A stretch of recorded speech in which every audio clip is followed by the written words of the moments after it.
Alô, Libernoite, tudo bom com vocês? Bom, um calor tremendo em São Paulo, previsão de 34 graus. É um momento que eu fico extremamente indisposto, eu não me sinto bem no calor, eu detesto o calor. Mas vamos lá. Semana passada eu comecei introduzindo o assunto de hoje, porque é um tema complexo, abrangente, e lá eu trouxe para vocês o livro de Mormon enquanto pedra fundamental da teologia da organização Mormon. Os Mormons estão tentando se desvincular disso. Eles não querem mais ser chamados de Mormons, porque o profeta deles disse que não pode. Embora o profeta anterior dissesse que era aceito, outros também disseram. É porque tudo vai acontecendo assim. O Deus Mormon muda de ideia, ele vai mudando. Ele não é onisciente, onipresente, onipotente, o mesmo ontem, hoje e sempre. Ele vai mudando. Quando ele vai vendo, ele muda por estratégia política de marketing, tá? Então, ficou muito claro, eu acho, para vocês que o livro de Mormon é sim a pedra angular, ou seja, o alicerce da seita Mormon, de modo que, se ele não for verdadeiro e autêntico, toda a teologia Mormon cai por terra e desaba, né, sob a mentira. Né? Claro que os mormons não acreditam nisso, para eles esse é o livro mais verdadeiro na face da Terra. E um argumento que uma pessoa usou aqui, ela é defensora da seita mormon, ela disse assim: o livro é o mais verdadeiro da face da Terra, inclusive em relação à Bíblia, porque ninguém jamais conseguiu traduzi-lo. Veja que fragilidade dessa pobre moça, né? Ninguém jamais conseguiu traduzir o quê? Onde estão as placas? As placas foram entregues a especialistas, a linguistas, para tentarem decifrar os hieroglifos, melhor dizendo. Ninguém nem tentou, as placas desapareceram. Então, como você diz que ninguém jamais conseguiu traduzir? Não foi dado sequer a oportunidade, porque Deus, para testar a fé dos homens, mandou o anjo Moroni, que apareceu lá e pegou as placas de ouro e desapareceu com ela. Estranho, né? Então, pensa melhor antes de vir falar isso aqui. Fica chato, fica feio para você, tá bom? Mas vamos lá. Eu já quero entrar nesse ponto com vocês. Só um adendo. Eles dizem agora assim, a nova frase de efeito deles, né? A pedra angular, da religião não é o livro dos Mormons, é Jesus Cristo. Mas a gente provou com referências da própria seita, dentro dos sites, do material deles mesmo, que eles ensinam que, na verdade, a pedra angular é o livro dos Mormons, que é uma obra de ficção, tá? Segundo a gente vem observando aqui. Antes de mais nada, a gente precisa entender um pouco do caráter de Joseph Smith. Ele era um narcisista, megalomaníaco, e tinha uma enorme ambição de ganhar dinheiro. A família dele era uma família de camponeses, pobres, né? E o pai, inclusive, fez alguns negócios errados, precipitados, e eles viviam pobres, pessoas pobres, humildes. Né? E ele também tinha uma limitação na perna, ele claudicava, mancava porque ele sofreu um acidente no passado, teve que operar o joelho e ele ficou com um desnível, um desequilíbrio na perna. E essa história é contada no mormonismo cheia de floreios para mostrar o quanto ele era corajoso a submeter uma cirurgia sem anestesia, né? Sem os recursos que temos hoje. Afinal de contas, essa história aconteceu quase 200 anos atrás, né? E é claro, quando a gente para pensar nisso, um cara que viveu há quase 200 anos e ele é falado ainda hoje é evidentemente um gênio da religião. É um gênio da religião, correto? Se ele tem seguidores. E segundo Nietzsche, o filósofo alemão, o tamanho de um homem se mede pelo seu legado, né? Então muitos de nós vamos morrer, vamos apagar, ninguém vai lembrar, vão chorar 2 ou 3 dias os familiares, alguns amigos, e ninguém vai se lembrar disso. Agora, há pessoas que se eternizam. Ele é um desses casos, né? E, enfim, as pessoas acreditam em qualquer coisa, né? Joseph Smith, ele era um caçador de tesouros. Naquela época era muito comum essa profissão, né? As pessoas usavam pedras mágicas para caçar tesouros, era comum. E não era um trabalho muito bem visto, né? Ele também tinha o péssimo hábito de dizer para as pessoas que ele tinha visões, né? Então, por exemplo, ele ia fazendo um sítiozinho próximo e dizia assim, olha, ele furtava o cavalo, por exemplo, de uma pessoa depois dizia para a pessoa que ele tinha visões que ele poderia encontrar. A pessoa pagava um valor para ele e ele, na calada da noite, em algum momento, ou avisava a pessoa: olha, o cavalo está em tal lugar. E as pessoas são ingênuas, né? Você sabe como é que é os estelionatários, né? O cara faz uma ligação, muita gente cai. Joga uma conversinha. Tem gente que consegue vender o teatro municipal, tem gente que vendeu o próprio viaduto do chá na lábia. A pessoa é simples ou se deixa levar, se deixa enganar. Eles entendem do funcionamento da mente humana, estelionatários, né? São pessoas boas de lábia. Ouvindo assim parece um absurdo que eu estou dizendo, como é que a pessoa não desconfiou? Mas na verdade ele era muito convincente. Ele sabia ludibriar, enganar e manipular. E ele foi parado na corte várias vezes por isso, né? Por conta de atos criminosos, certo? E então já não gozava de uma reputação muito limpa diante das pessoas, né?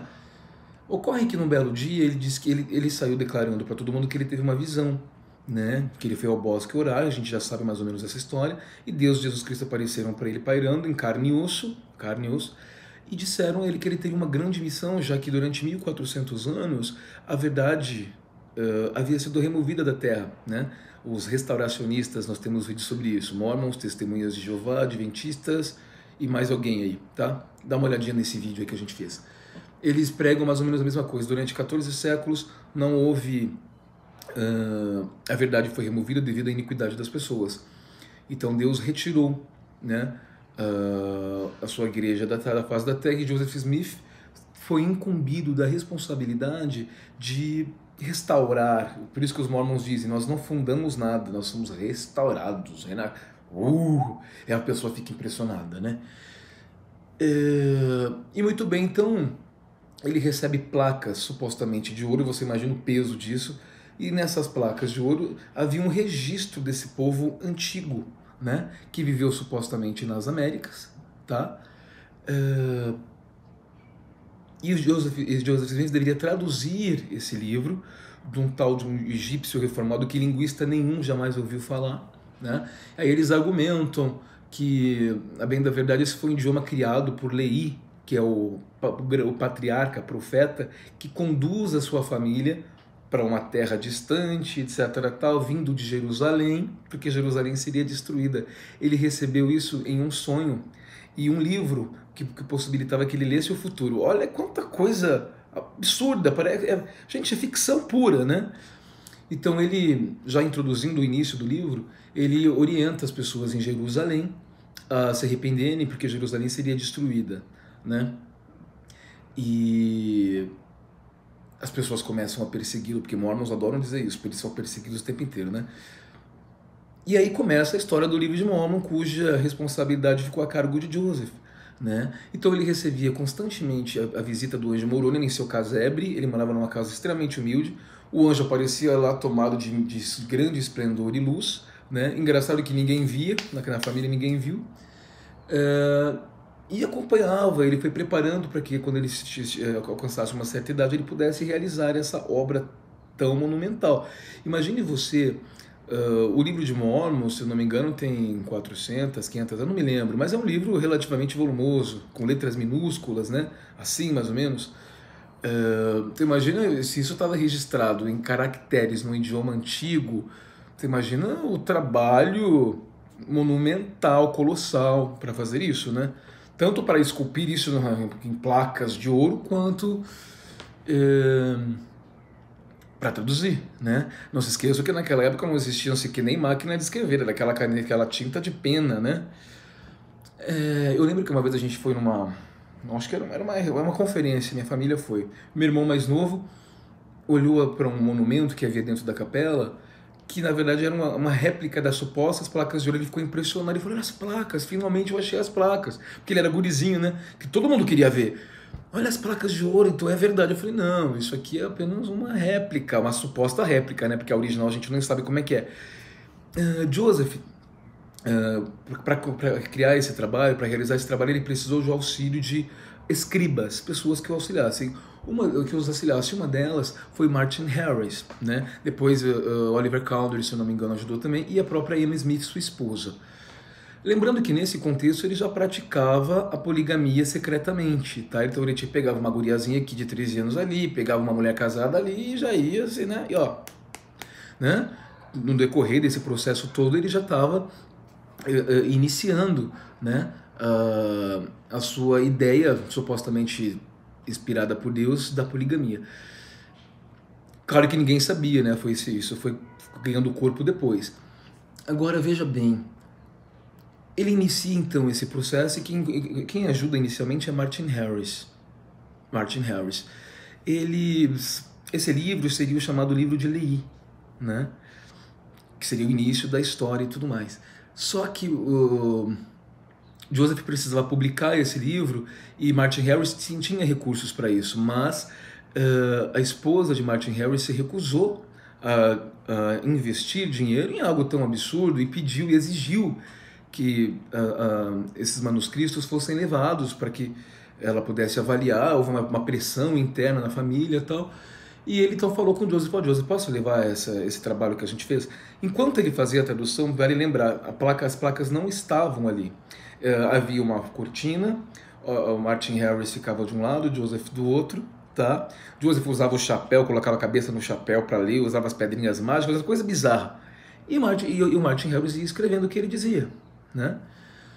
116 páginas perdidas do livro de Mormon, do manuscrito, do seu suposto manuscrito inspirado nas placas de ouro. Quando Martin Harris se aproxima de Joseph Smith para dizer: olha, eu só vou poder investir dinheiro para publicar se a minha esposa puder ver, se os parentes puderem ver, o Joseph disse: olha, eu vou perguntar para Deus. Espera um pouquinho. Foi lá, rezou, Deus disse não. Martin Harris insiste dias depois: vai lá, tenta de novo com Deus. Ele rezou para Deus, Deus disse não. Uma terceira vez, então Deus concordou. Olha só, é muito engraçado. E eu lembro, gente, que desde guri, quando eu escutava essa história, não descia, porque é inacreditável Deus mudar de ideia para dar uma lição. Ocorre que Martin Harris perde esse manuscrito. O mais provável é que a esposa dele tenha destruído, tenha ateado fogo, né? Porque ela viu que era um absurdo. E Martin Harris volta sem o manuscrito e Joseph Smith falou assim: agora, o que nós vamos fazer? Ele falou: eu não vou. Ele reza para Deus e Deus falou: o que Deus falou? Você vai perder o dom da profecia momentaneamente, o material, as pedras e as placas serão momentaneamente retiradas de ti porque você me desobedeceu, você insistiu e eu quis te dar uma lição, agora você perdeu as 116 placas. Então você vai ter que se arrepender. Na verdade, Joseph Smith disse isso para ter um tempo para pensar: o que eu faço agora? Eu não posso traduzir novamente, eu não tenho um arquivo salvo com esse conteúdo, não existia na época, ele não tinha uma cópia, ele não tinha nada. Se ele traduzisse novamente, o próprio escriba, o próprio Martin Harris, que até então estava ao lado dele nesse trabalho, iria notar que tinha alguma coisa estranha, né? Se ele tem realmente o dom da profecia, as palavras precisam ser exatamente as mesmas. O texto deveria ser exatamente o mesmo. Ele não podia. Essa é a grande questão. Ele não podia. Então o que ele disse assim: Deus me aconselhou a não traduzir novamente, porque os homens iníquos que já estão me perseguindo podem usar isso contra mim. Eu vou colocar para vocês na descrição um texto interessante com uma cópia do manuscrito, tá? De uma folha que mostra como era feito o trabalho. Era uma caneta tinteiro, Joseph falando e o cara escrevendo, né? O fato é que se essas páginas tivessem caído nas mãos dos homens iníquos, os perseguidores de Joseph, já que ele era um santinho, né? Ele não tinha passagem pela polícia, ele não enganava as pessoas, ele não mentia, ele não andava armado, né? O general Smith, né? Como ele gostava de ser chamado. Aí perdi um pouquinho aqui. Já que ele era tão santinho e perseguido, ele falou assim: os homens iníquos vão me perseguir, então nós não vamos traduzir essa parte, Deus me proibiu, nós vamos dar sequência. Aí ele enganou todo mundo. Fato é que, né, já que foi escrito com tinta, se estivesse na mão de alguém esse manuscrito, a pessoa que tentasse alterar alguma palavra, seria complicado, porque seria visível ali que houve uma alteração aqui ou ali, porque era uma tinta, né? É a mesma coisa de eu pegar um papel aqui e rasurar o texto. Era possível. Fato é que esses papéis jamais vieram à luz e os Mormons esperam até hoje o surgimento das 116 páginas, tá? Até hoje. E não vai aparecer, é claro. Foram destruídas. Alguém botou fogo e Joseph Smith mentiu, porque ele era expert na arte de mentir. Ele era um mitômano. E acredito até às vezes que ele acreditava no que ele dizia, né? Às vezes acredito, mas eu acho que a maior parte da personalidade dele realmente era ambiciosa, né? Era autocentrada, ele era narcisista, né? Então, você sabe que ele tentou ser presidente dos Estados Unidos da América. Obviamente que foi rechaçado nas urnas, e nos Mormons eles dizem, quando nós tivermos um presidente da República Norte-Americana, o mundo será outro. Será? Vai ser mesmo, vai ser bem pior, né?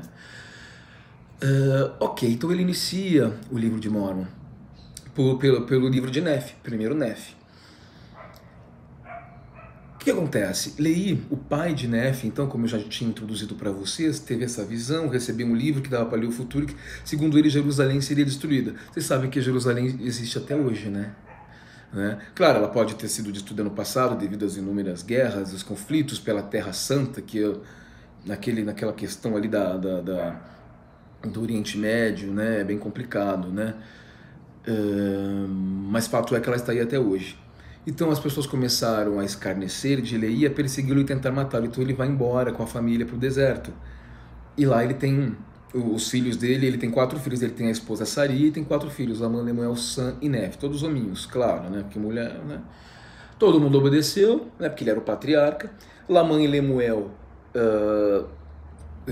não aceitam as decisões do pai, porque supostamente eles deixariam todas as suas riquezas em Jerusalém para se aventurar no deserto. Em nome do quê? Fato é que se eles vieram de Jerusalém, a gente sabe que além da Bíblia existem inúmeros outros pergaminhos, outros registros que foram encontrados de pessoas da época daquele historiador Flávio Joséfo, enfim, diários, registros que as pessoas fazem. Foram encontrados, que vão cruzando uma coisa com a outra, que a pessoa que conheceu, de repente, um personagem bíblico daquela época, né? Então tem tudo comprovação, as cidades existiram, porque elas continuam firme e forte até hoje, enfim, são sítios, verdadeiros sítios arqueológicos. Agora, se Leí veio de Jerusalém, por que até hoje não surgiu um pergaminho nessa região que fizesse esse link, ou em algum momento um homem X, né? Apareceu por aqui dizendo que Jerusalém seria destruída, chamou todo mundo ao arrependimento e se mandou. Ninguém apareceu. O fato é também que o livro de Mormon é o único registro que supostamente relata o ministério de Jesus Cristo nas Américas, né? Não existe um diário, nada de ninguém da época. Veja, a história começa 600 anos antes de Cristo, a escrita já existia nessa época. É natural que houvessem registros escondidos, né? Eles relatam o surgimento de uma enorme civilização de milhões de pessoas, não se encontrou cadáver nenhum, nada, não se encontrou nada, né? Muito bem, então eu quero falar para vocês algumas dessas histórias muito edificantes, aspas, garrafais aqui, deste livro, né? Porque eles diziam que a gente tinha que contextualizar, que trazer para a nossa época, né? Que esse livro tão inspirador, o livro mais magnífico, mais perfeito da face da Terra, iria te ajudar a trilhar pelos reveses da vida. Para começar, ocorre que Nephi, o grande herói do livro de Mormon, filho de Leí, acaba entrando em conflito com seus irmãos Lamã e Lemuel. Sam é bonzinho, Nephi, o grande herói, e Nephi descobre que ele precisa construir um navio para levar esse povo para as terras prometidas, para um lugar maravilhoso. E veja você que em alguns momentos fica claro que há um plágio de passagens bíblicas. Construir navio para cruzar o mar, né? Existem, mudam-se os personagens, o contexto, mas a história remete a passagens bíblicas. Lamã e Lemuel ficam indignados, amarram Nephi nessa viagem, porque eles estão perdidos, eles estão passando fome, e Lamã e Lemuel então são amaldiçoados. Os descendentes deles têm a pele escura. Tá? Os Mormons dizem que os índios norte-americanos são descendentes diretos dos nefitas e lamanitas. Tá? Mas na verdade os índios norte-americanos, eles vieram da Ásia. Exames de DNA já apontaram, não tem nada a ver com o Oriente Médio, de onde supostamente saiu Leí com sua família, né? Ainda mais depois eles foram se enfiar e sabe-se lá em que lugar, né? Algumas edições antigas do livro de Mormon mostram fotografias, pinturas, supostas pinturas, que remetem a povos maias, astecas e incas. Está ali na região da Mesoamérica, Nicarágua, Guatemala, etc. Mesmo os supostos apologistas, aliás, os supostos cientistas, que na verdade são apologistas pagos pela seita para produzir falsa ciência, para justificar, jamais disseram, foi exatamente aqui. Este é o ponto, porque a arqueologia nos mostrou. Nunca, eles dizem que é mais ou menos ali. Eu já assisti documentários da seita, supostamente fundamentados em ciência, em arqueologia, é conversa fiada. Conversa fiada. Né? Inclusive um historiador entrou no meu canal, zombou de mim, historiador, hein? Historiador, dizendo que estudos recentes apontam para a veracidade do Livro dos Mormons, porque foram encontrados certas evidências, mas ele não fundamentou, não trouxe, não colocou, apenas zombou, porque é o famoso argumento ad hominem, então uma pessoa dessa não merece minha atenção, né? Engraçado, eu era apaixonado por história no colégio, eu achava fascinante. Né? Que pena que tem gente que se formou nisso e aparentemente não demonstraria um conhecimento muito profundo do tema, né? Mas enfim, a gente também tem que se perguntar onde as pessoas estudaram, como é que é isso, né? Eu tive o azar de parte da minha educação estudar em colégio público, eu vi tanto professor medíocre, tanto, principalmente em São Paulo. Outra parte eu ganhei bolsa e fui terminar meus estudos em colégio particular, graças a Deus. Outro nível, outra relação, outra história. Mas enfim. Então nesse contexto, né, a ciência comprovando que o que eles estão falando é conversa fiada, os mormons continuam acreditando, é óbvio, porque a lavagem cerebral é constante. Se você não acredita racionalmente, você vai acabar acreditando por repetição, que é uma tática, né? Aquilo que você repete demais, você acaba acreditando. Às vezes você conta uma mentira 1, 2, 10, 5 vezes, 5, 20 vezes, de repente você está acreditando no que você contou. Isso é um fato. Muito bem. E a história começa assim, então. Então Lamuel e Lemuel são iníquos, tentam matar Nef e Sam, é uma coisa terrível, e aí eles são amaldiçoados. Daí os seus descendentes, a partir disso surgem os Lamanitas e os Nefitas. Então, os Lamanitas são os iníquos, os Nefitas são branquinhos. Os Nefitas são bonzinhos, prosperam, eles se humilham diante de Deus. Essa é uma palavra que existe muito no livro dos Mormons. Humilhar a seu Deus, obedecer ao seu Deus. Sabe assim, você vive uma vida totalmente subordinada, submissa a uma força superior que, aliás, não se mostra, né? Veja bem, eu não estou falando de Deus, esse Deus que as pessoas acreditam, tá? Estou falando do Deus Mormon, tá? Claro, cada um acredita no que quer, etc, tal, mas o Deus deles, eles falam que é o Deus... Eles até justificam dizendo que esse é o mesmo Deus da Bíblia e vocês vão perceber que não é. Uma passagem interessante que a gente tem que trazer para a nossa realidade, eu quero ver se vocês conseguem fazer isso, é quando Nef recebe uma visão de que ele precisa pegar as placas de latão de Labão. Rei Labão, acho que é rei, não sei se esqueci. Desculpe se eu esquecer de alguns fatos, é que realmente faz muito tempo que eu não leio esse livro, que aliás eu li 14 vezes, tá? E isso até aos meus 20 anos de idade, porque, né? Eu não conheci ninguém que aos 20 anos de idade tenha lido 20 vezes aquela merda, mas eu lia. Eles falavam que era para ler, eu lia, né? Eu levo tudo a sério. Muito bem. Veja bem, então ele recebe essa revelação para ir buscar as placas. Ele chega amigavelmente para Labão e diz assim, olha, eu preciso das placas, não sei o que. Labão simplesmente rechaça ele dali, ameaçando, ele teve que fugir, senão ele seria assassinado. Então ele reza para Deus, Deus fala assim, eu vou te entregar ele nas tuas mãos. Então ele procura novamente, quando ele chega até lá, Labão está completamente alcoolizado. O que ele faz? Ele pega uma... desculpe, teve uma publicação aqui, uma espada e decapita Labão. E aquilo, obviamente, só que não é contado em minúcias, né? Só diz assim, ele decapita Labão e veste suas roupas. Curioso, ele tem o mesmo porte físico, as roupas não estão completamente encharcadas de sangue, então ele se dirige até o servo de Labão, alguém que trabalha com Labão, que é escravo dele, servo, e pede para que ele traga essas placas. E ele pega as placas e vai embora. Considerações sobre isso. Quando eu lia isso, eu falava, mas então o que eu tenho que fazer? O que eu faço então? Quando eu precisar de alguma coisa, eu vou lá e decapito alguém? Não, não é isso. Eu tenho que trazer para a realidade. Então Deus vai te entregar nas tuas mãos. O quê? Então assim, a vida daquele ser não importa. Mas aí os mormons fundamentam. É melhor que um homem pereça do que toda a humanidade caia em desgraça, uma coisa assim. que toda a humanidade cai na incredulidade. Tá, não foi... O cara estava alcoolizado, você precisava matar? Você vai sumir mesmo? Não precisava. A roupa toda ensanguentada, o livro não faz referência a isso. O servo de Labão não percebe a diferença, né? E o servo acaba acompanhando Nefe, depois ele se dá conta que Nefe não é Labão, etc. Tal, fica com medo e acaba se juntando ao bando de Nefe. Uma dessas passagens. Um pouco mais à frente tem o famoso sonho de Leí. Na verdade, essa é uma história curiosa contada também nos Mormons com pirotecnia, né? Porque ele conta que ele teve um sonho, que ele viu a igreja do diabo, que era muito maior que a igreja do Cordeiro, de Deus, né, dos justos. E aí os Mormons fazem, em várias aulas eu assisti isso, e eles vêm aqui falar de respeito à religião. Eles falam a grande igreja do diabo é a igreja católica. Eles dão um nome. Onde está o respeito? Se você quer que respeitem sua fé, respeitem as dos outros. E isso quando eles não escarnecem de testemunhas de Jeová, de umbandistas, enfim, das demais denominações, né? E é muito comum também, tá? Acontece, mas são imperfeições. Quem quer respeito precisa respeitar. É um tipo de imperfeição que não pode existir num local tão sagrado quanto o de vocês. E aliás, o seu profeta deveria orientá-lo sobre isso, não é verdade? Mas vocês não fazem isso, né? Muito bem.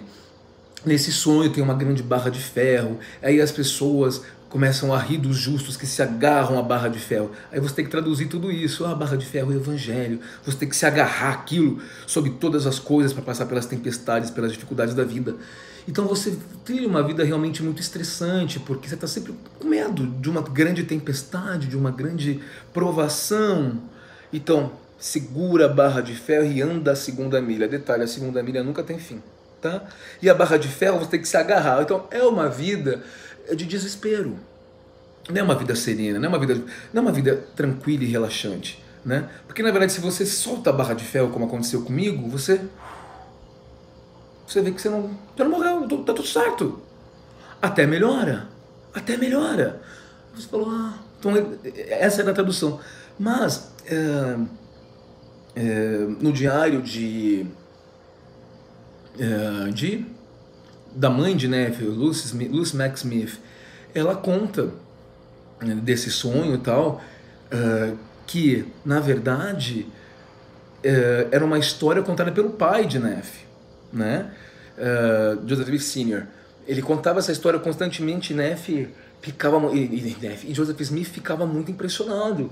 E ele falou, e levou isso para o livro dos Mormons. Contava historinhas, ele foi juntando e criou isso aí, tá? Então, mais uma passagem que a gente pode descartar. Avançando um pouco mais, chegando em Osias, ele diz sobre... Nossa, engraçado lembrar de tantos fatos depois de tantos anos, eu nem estudei o tema assim hoje. Ele diz em Osias que o rei Benjamim construiu um templo quase tão suntuoso quanto o templo do rei Salomão. Onde está? Onde estão as ruínas desse templo? A gente sabe de cidades milenares que estão até hoje aí, as ruínas, né? Onde estão? Não consta. E aí eles fazem uma descrição de artefatos que na verdade não surgiram nessa época, por exemplo, cavalos, que eles montavam em cavalos, armaduras, espadas, moedas, a fauna, a flora, os grãos, os alimentos que eram utilizados, nem existiam essas espécies ali. Na verdade, ele colocou no livro coisas que refletiam o que estava à sua volta, né? O que ele verificava à sua volta, ele colocava como se fosse daquela época. Então isso não tem respaldo nenhum sob o ponto de vista da ciência e da arqueologia. Mais adiante em Alma, tem uma passagem muito curiosa que remete a Saulo que virou Paulo, né? Mas ninguém nota. O filho de Nefe, de Alma, que seria Alma o filho, né? Ele perseguia a religião. Perseguia o pai, porque o pai era profeta, não sei o quê. Até que um belo dia ele desmaia, né? Ele recebe um castigo de Deus, ele fica dias como se estivesse em delírios, em coma e tudo mais. E aí ele volta. Se torna um grande pregador, um grande defensor e tudo mais, e lá. E um belo dia ele simplesmente, depois de criar de realizar o seu trabalho, ele simplesmente desaparece, tá? E a passagem é bem assim, eu nunca vou esquecer assim, realizou seu trabalho, pregou, e Nunca mais se ouviu falar dele. Os mormons contam às vezes até que ele foi transladado, ou que ele recebeu também a dádiva dos 3 nefitas de ficar vivo pro resto do resto até a segunda vinda de Cristo, mas tudo delírio, tudo na imaginação. Não é? Mais adiante nós temos a história de Amon e o rei Lamoni. Nesses povos, né, eles, sempre tem um lá para pregar, né? Ele vai pregar, ele precisava conquistar a confiança do rei Lamoni, né? E o rei não gostou dele a princípio, então ele falou assim, como é que eu vou conseguir me aproximar do rei? Então ele se aproximou do rei e tal, e ficou a cara, ele presenciou uma cena em que homens tentavam roubar o rebanho do rei, né? Ovelhas, né?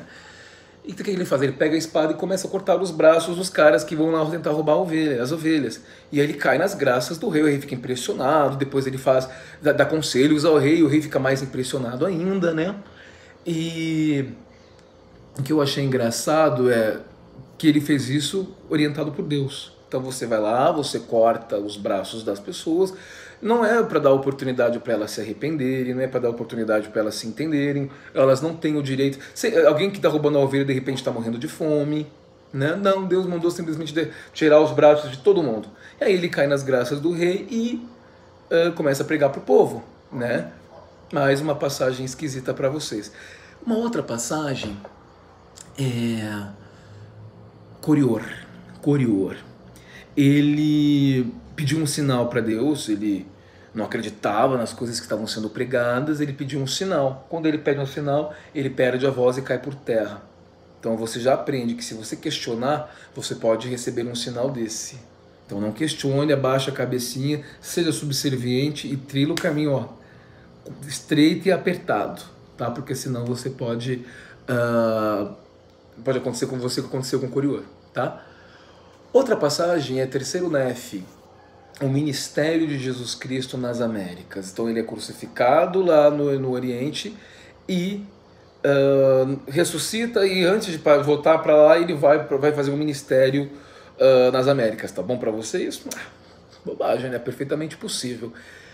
E aí ele faz a sua pregação ali e tudo mais, estabelece seu ministério, elege 12 apóstolos, tudo de acordo com a Bíblia. E se manda, eu imagino que seja isso, né? Sei lá, vai entender, né? Outra passagem interessante são... Bom, passagem não, na verdade isso você tira do livro. São os constantes conflitos entre nefitas e lamanitas. Os lamanitas querem a qualquer custo destruir os nefitas. Mas em algum momento os lamanitas se tornam mais fiéis que os nefitas, e aí os registros mostram que a pele deles vai clareando aos poucos, né? Eu esqueci de dizer, mas já disse em vídeos anteriores que esse povo ele adquire a marca de Caim, escurecem a pele mostrando que eles não são bons e honestos e justos, e refletindo o claro viés racista da seita mórmon, tá? Conheço pessoas aqui do canal que inclusive se resignaram quando se depararam com essas passagens, que são muitas no livro, inclusive da pele, que se você é bonzinho, você vai branqueando, se você é malzinho, você vai escurecendo a sua pele, tá bom? É uma carnificina tremenda, tá? Nessas guerras morreram milhões de pessoas, à exceção de uma só, Mormon, né? Ele que é encarregado então de enterrar os registros em algum lugar, tá? No Monte Cumora, e não sobrou ninguém. E então eles fazem, no livro de Moroni, o último livro, eles fazem lá no capítulo... Moroni, a escritora famosa, não vou correr o risco aqui de citar que eu posso errar, mas eles falam que eu proponho o desafio a você de orar para receber a resposta de que tudo que estaria é verdade, mas é feito de maneira sugestiva, é uma sugestão que eles te fazem e você acaba sendo sugestionado, porque geralmente a resposta é sim, é verdade, né? Porque você já nem pode questionar, então, né? Se orou, a resposta tem que ser sim. Não pode ser não. Não pode ser o contrário, porque aí você está sem o Espírito de Deus, está com demônio no corpo, duro de coração, espírito de discórdia. Esses são os ensinamentos do livro de Mormon. Você conseguiu tirar daí alguma coisa útil para a tua vida? O que isso ensina a não ser crueldade, matança, intolerância, racismo, delírio? O que isso tem a ver com a realidade? É uma mentira, gente, gigantesca, né? E como disse Hitler, e desculpe trazê-lo novamente aqui, já citei outras vezes, mas eu acho que a frase é genial. Quanto maior a mentira, maior é o número de pessoas que acreditam nela, né? Então, é um resumozinho, um resumo bem sucinto de algumas passagens que eu me lembrei agora, e claro que existem outras. É um livro monótono, é um livro chato, é enfadonho, é cansativo. A gente não consegue levar nada para a vida da gente de útil, porque né, vou cortar a cabeça de quem, eu vou decapitar quem, eu vou cortar os braços de quem, eu vou matar o meu vizinho que é negro, eu vou fazer o quê? Eu vou dizer que ele é pecador, eu vou discriminá-lo, né?